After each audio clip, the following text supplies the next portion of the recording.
Gusto nyo ba yon? After nga ba ng mga commitments ni Kimi, kasala na ang next.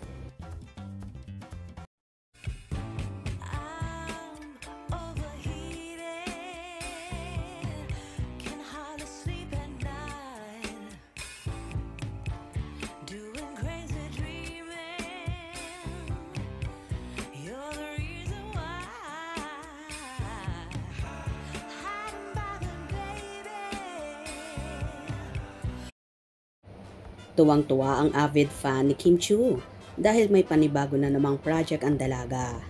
Nagbahagi kasi ang team ni Kimi ng ilang larawan ng mga ilaw kung saan may magaganap ng photoshoot at may nakalagay pa na Kim Chiu and TM Lodge Project Confidential September 8, 2025 kung saan nakatag ang lahat ng ka-team ni Chinita Princess. Wala namang pagsigla ng tuwa ang fanay ni Kim dahil sa mga biyayang dumarating sa actress. Congrats idol! Wow, congrats again on this endorsement Kim Chiu. Congrats Kimi, sa'yo na ang lahat. God bless Kim Pao. Kami, Team Kim Pao. Pinagpala ang taong pilit ibinababa. Ngit-ngit na naman ang mga bashers nito. Sasabihin ba naman na hindi daw sikat ang Kim Pao? Sa palagay nyo bashers, sinong sikat? Inggit pa more. Panalo na tayo, sir. Totoo, inggit sa Kim Pao. God bless Kim Chiu and Team Lodge. God bless couple Kim Pao. Congrats Kimi. Hashtag Kim Pao for life. Silence is golden. Do unto others what you would like to do others do unto you. Kim Pao forever. Please.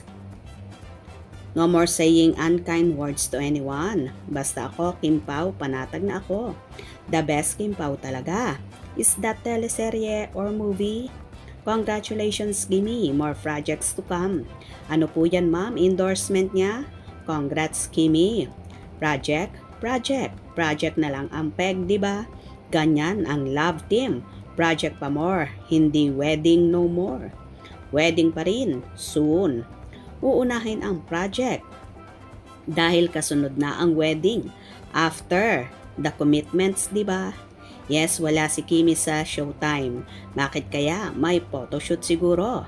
But it's ok. Don't forget Kimi, always take good care. God be with you always. Kimi, you're so blessed. God bless you forever. Endorsement shooting po siya ngayon. Kimi, go girl. More projects. Kimi lang sa kalam. Iba talaga ang karisma ng isang Kim Chiu na tila love na love ng mga companies, kaya naman palagi siyang may bagong endorsements. Nakakabilib talaga ang isang Chinita Princess. Sa bagay, deserve naman niya lahat ito dahil napakahusay niya talaga at ang galing niyang mag-promote. Kaya palagi siyang kinukuha at nire-renew ng mga ini-endorso niya. Congratulations, Kimi! Anyway, after kaya nga ba ng mga commitments ng dalaga ay may kasala ng magaganap sa kanila ni Paolo Avellino? Pakaabangan natin yan dahil for sure, malapit na yan. Mga 2 or 3 years lang yan, magsesettle down na sila.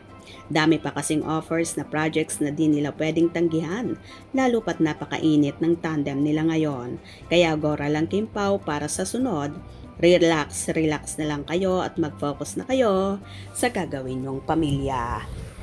Gusto nyo ba yon? Hope you enjoyed. Please subscribe for more info.